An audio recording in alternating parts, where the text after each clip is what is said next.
Hello. आज एक और कंसेप्ट समझते हैं हम इंडियन कॉन्ट्रैक्ट एक्ट के बारे में।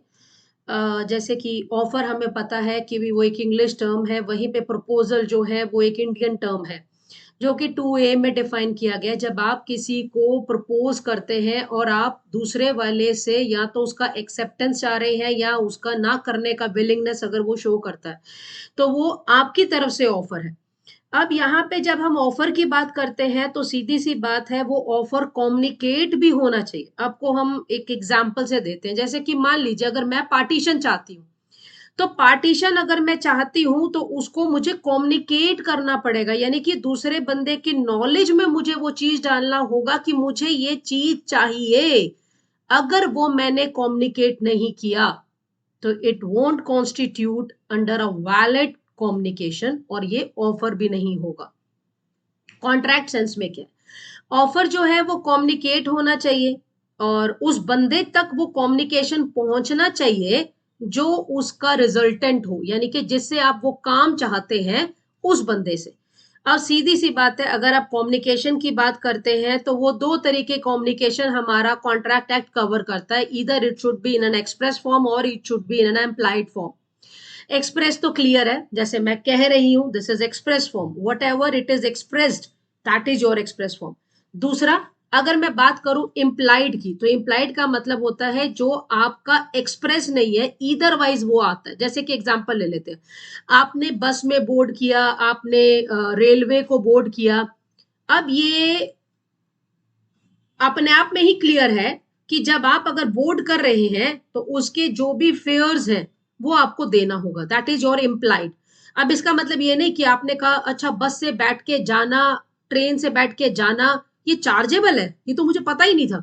तो what is this, this is implied. यानी कि अगर आप किसी की भी सर्विसेज किसी भी तरीके से लेते हैं तो इट इज इम्प्लाइड कि आपको उसके फेयर्स या उसकी जो भी पैसे है, जो भी कुछ बनता है, आपको उसको पे आउट करना है। अब ये तो हुआ हमारा कॉन्ट्रैक्ट में दो चीजों को जो कि बात करता है एक्सप्रेस या इम्प्लाइड आपका। अब नेक्स्ट क्वेश्चन आता है कि भी कम्युनिकेशन ऑफ ऑफर जो हो रहा है, यानी कि जो मैं मतलब ऑफर कर रही हूं, वो कंप्लीट कब माना जाएगा। सीधी सी बात है, कंप्लीट वो तभी माना जाएगा जब उस वाले बंदे के कान में या उसकी नॉलेज में अगर वो बात आती है। जैसे अगर मैंने आप अपने पिछले वाले एग्जाम्पल में जाती हूँ, जैसे मैंने कहा कि मैं पार्टीशन करना चाहती हूँ, ये मेरी तरफ से ऑफर है जिसको मैंने कम्युनिकेट कर दिया। मुझे ये कम्युनिकेशन किस तक पहुंचाना है, जिससे मैं पार्टीशन चाहती हूं। अगर उसकी नॉलेज में आ जाता है देन कम्युनिकेशन इज कंप्लीट। यहां पर हम दो केसेस से समझ लेते हैं, Lalman Shukla versus Gauri Dutt, William versus Carwardine का। पहला केस लालमन शुक्ला वर्सेस गौरी दत्त। यहाँ पर क्या हुआ कि भी मतलब एक मालिक साहब थे, उनके नेफ्यू साहब कहीं चले जाते हैं। जो मालिक साहब हैं वो अपने नौकर को, जो कि यहाँ पर प्लेंटिफ है, उनको कहते हैं कि जाके आप उनको ढूंढ के लाओ।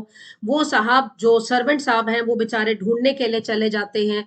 पीछे से अनाउंसमेंट हो जाता है 500 रुपए एक एज अ रिवॉर्ड उसके लिए जो उसको ढूंढ के लाता है, उसके नेफ्यू को। ये चीज की इंफॉर्मेशन, ये चीज का ऑफर ये सर्वेंट साहब तक नहीं पहुंचा था।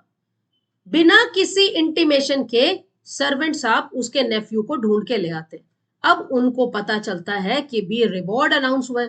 भाई अगर रिवॉर्ड अनाउंस हुआ है तो कौन छोड़ेगा, ऑब्वियस है वो उसको बात तो करेगा।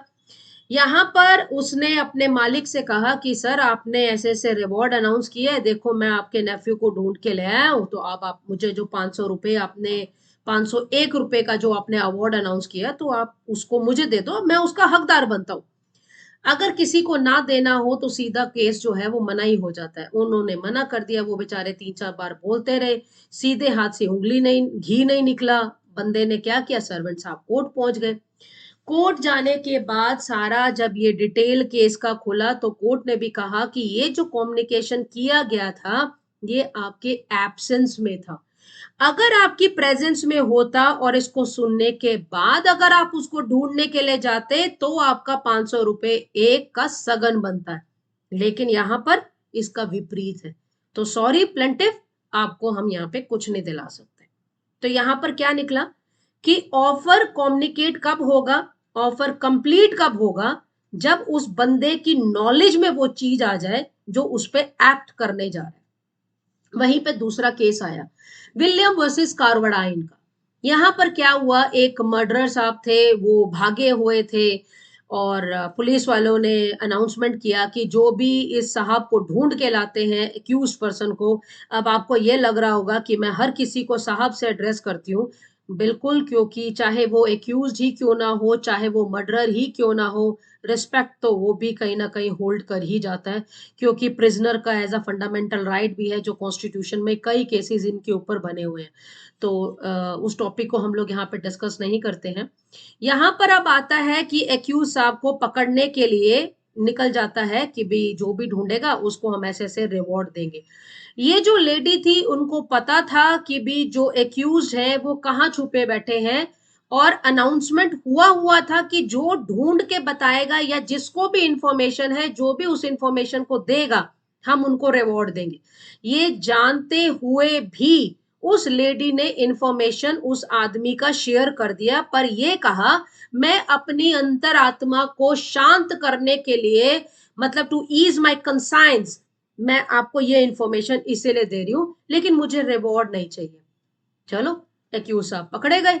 बाद में उनको लगा कि यार एक्यूज तो पकड़ा गया, रिवॉर्ड आते आते हाथ से चला गया, मन क्या करे, लालची है बेचारा।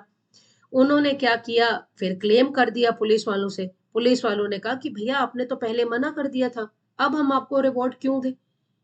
कोर्ट पहुंच गई। कोर्ट में जाने पे कोर्ट ने ये कहा कि उनको पता था कि ये ऑफर आपके साइड से आया है, उसको जानते सुनते हुए उन्होंने उसके ऊपर एक्ट किया। तो यहां पर ये एक वैलिड माना जाएगा कॉन्ट्रैक्ट, क्योंकि ऑफर कम्युनिकेट हो गया, उसके ऊपर उन्होंने एक्ट कर दिया। Thank you.